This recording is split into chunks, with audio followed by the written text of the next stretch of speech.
On September 24, 2025, a military jet carrying Spain's defense minister became a target. It wasn't an attack with missiles. It wasn't an attack with fighter planes. It was something quieter, more modern, and far more ambiguous. As the aircraft flew its designated route over the Baltic Sea, its GPS signal was deliberately disrupted. The interference was suspected to come from Kaliningrad, a heavily militarized exclave between Poland and Lithuania. Though ultimately harmless to the flight, the act sent a powerful message across Europe. It was a stark reminder of Russian hybrid tactics, challenging international norms, confronting NATO without firing a shot. Not merely a technical glitch, it was a calculated probe of NATO's resolve and technology. This was no random airliner, it was a state aircraft carrying a senior defense minister. Destination, Šiauliai Air Base in Lithuania, hub of NATO's Baltic air policing. That mission exists to deter Russian aggression in regional airspace. This did not happen in a vacuum. It was one in a long series of electronic attacks across the Baltics. The goal wasn't to cause a crash, but to intimidate, to disrupt, and to demonstrate capability. The target was Margarita Robles, Spain's Minister of Defense. She was on an official mission aboard a Spanish Air Force A330. Destination, Šiauliai Air Base, Lithuania, a key NATO outpost. GPS disturbance hit as the plane flew over the Baltic Sea near the Kaliningrad exclave. The geographic and temporal alignment rules out a random malfunction and points to a targeted electronic assault from a known Russian military hub. Accompanying her, journalists and relatives of Spanish military personnel. Those service members were stationed at Šiauliai as part of NATO's air policing mission. In the week before the incident, Spanish pilots intercepted 8 Russian aircraft. The presence of family members adds another layer, suggesting motives like retaliation or psychological pressure. Spain's defense ministry quickly reassured the public. There was an attempt to disrupt GPS, but the aircraft uses an encrypted system, so it wasn't affected, and such interference is common on this route.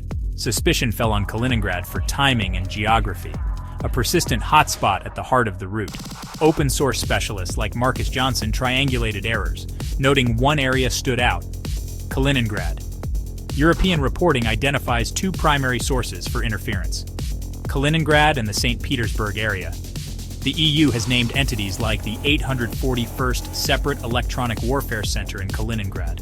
Together, open-source analysis and official reports create a compelling link between Kaliningrad's military presence and Europe's electronic harassment. Defense Minister Margarita Robles was defiant, saying intimidation won't break Spain or its allies. A classic hybrid warfare move designed to operate just below the threshold of armed conflict. GPS jamming is a simple but effective form of electronic warfare. Transmit powerful signals on GPS frequencies to drown out the faint signal from space.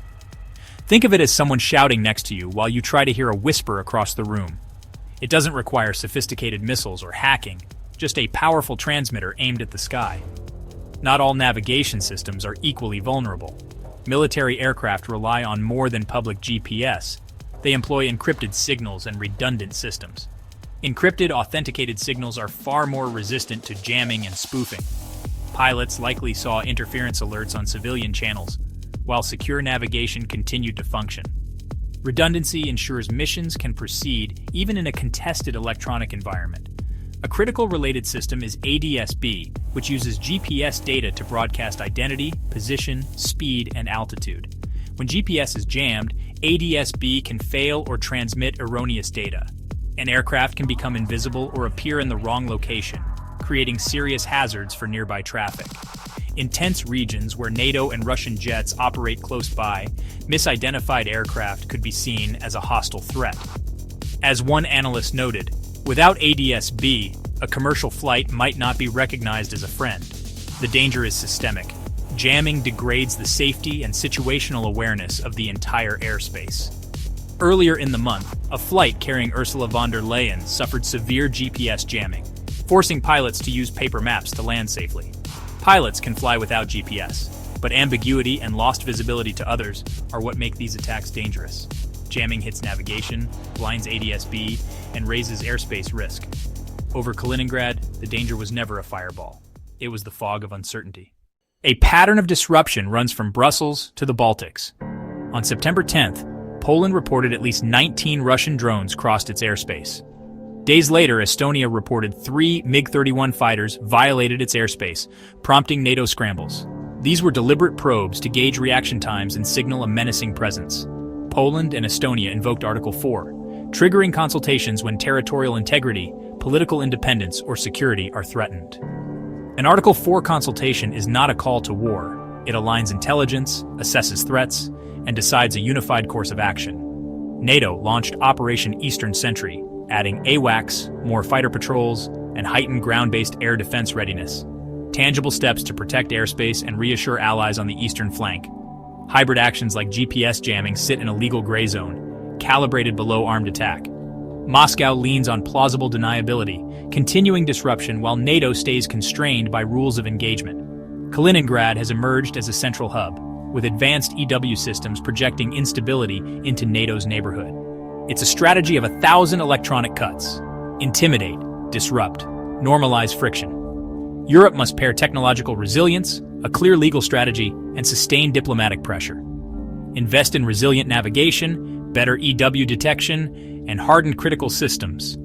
Define red lines for cyber and electronic attacks, clarifying when collective responses are warranted. In a hybrid war, victory is resilience. Europe's systems, laws, and will must be stronger than the disruptive signals from Kaliningrad.